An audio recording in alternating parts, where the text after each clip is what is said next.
For my book rant, I read the third book in the Divergent series, Allegiant, and I think people shouldn't read this book. The main reason not to read this novel is because the whole book is boring. The Allegiant book is about a group of people who have been living in a fake world with factions, kind of groups of people, and then making a group of themselves who want to explore beyond this and see what's really true, and they call themselves the Allegiant. About 3/4 of the book, all it's talking about is this genetic nonsense saying that you're born a good person, if your genes are like perfect and stuff, which no one agrees with. Second of all, the first 2 books were based on factions in Chicago. Like, it's a new way of trying to make a government. And then in the third book, I think the author got really lazy and just said, oh, this doesn't exist, there's no factions, and you just feel like you wasted all your time reading this. So once the Allegiant leave the factions, they cross the gate and go to the other side. A car with people knowing all their names picks them up and brings them to this building called the Bureau of the Genetically Pure. The owner of the bureau says, a few centuries ago, the government of this country became interested in enforcing certain desirable behavior in its citizens. There had been studies that indicated that violent tendencies could be partially traced back to a person's gene. A gene called the murder gene was the first of these, but there were quite a few more genetic predispositions towards cowardice, dishonesty, low intelligence, all the qualities, in other words, that ultimately contributed to a broken society. As the Allegiant were being told this, they didn't have any idea. They weren't thinking, oh, maybe this guy doesn't really know what he's talking about, or maybe this isn't true. People can become good after some things and sacrifices. Third of all, when the characters find out that the factions was just an experiment, they don't act surprised at all. They're just curious about this new worlder, and they don't even care about their family or their friends or anything. Whoa, what is that? That's amazing. That is an airplane. You can like travel to places and stuff. It's really cool. Cool, the more you know. Wow, that's great. I really don't care what you did to my whole country. The ending, the main character, Trish, spoiler alert, dies.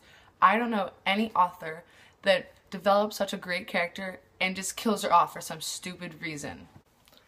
This is how it happens. As the characters are in the new world, they realize that their old factions were an experiment near the end of the book. Also realize that the owners of this genetic bureau are going to set off memory serum in the faction city that is still standing and erase everyone's memory since the experiment did not work. Tris thought it was a good idea to erase the bureau's memory because they were trying to erase all the faction memory. Then you have people thinking it's okay to erase their memory because they thought it was okay to erase their memory. It makes no sense. According to Triss's genes, she's pure, so like perfect and like a great person. So like, if this is true, I don't understand why she would make such a stupid decision. This plan, you need to get to the weapons lab, but to get there, you had to have a code, and only the owner had the code. Setting off explosives in the weapons lab would just set off a death serum that would kill you. No matter what you were wearing. If you were wearing a suit, it would kill you, no matter who you were. So the Allegiant didn't know what to do. They didn't know who to sacrifice to get the weapons and be killed by this death serum. But they decided on Tris, the main character's brother, Caleb. Caleb isn't my favorite character for some reasons, like he almost killed his sister. He betrayed her with some other evil scientist girl, and she almost got killed. So yeah, I guess he felt guilty, and he wanted to volunteer to go into the weapons lab with the death serum. Had this plan going, I was so excited, and all of a sudden Tris decided that she wanted to go to the weapons lab instead of Caleb. Because she thought, oh, maybe I will be able to survive this. I'm pretty strong, you know?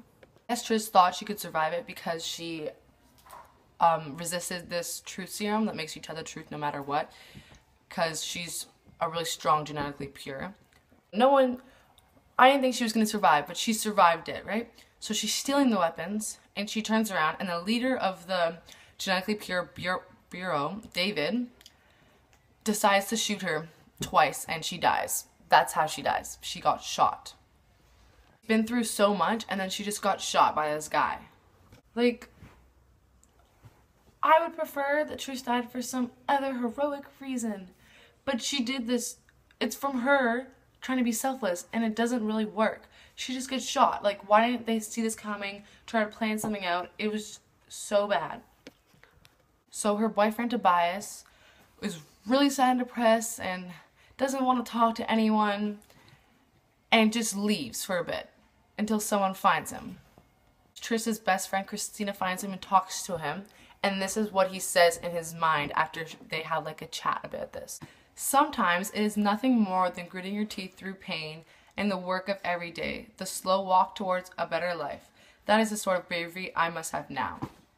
And the book was done. Don't get why she would kill her main character and then have that sort of ending with no conclusion. So poorly written. Yeah, I don't really think you should write your third book of a trilogy and have one of the main themes being justice. That's all the whole book is, injustice, and that's what just makes it so boring. If you're gonna kill your main character, make it really depressing, no one's gonna want to read your book. Also, if someone's reading this series, I don't think they're gonna want to read this book because it was totally off topic, and I still feel like she gave up on this. And last but not least, she should have made the characters at least seem to care that their whole life has been a lie.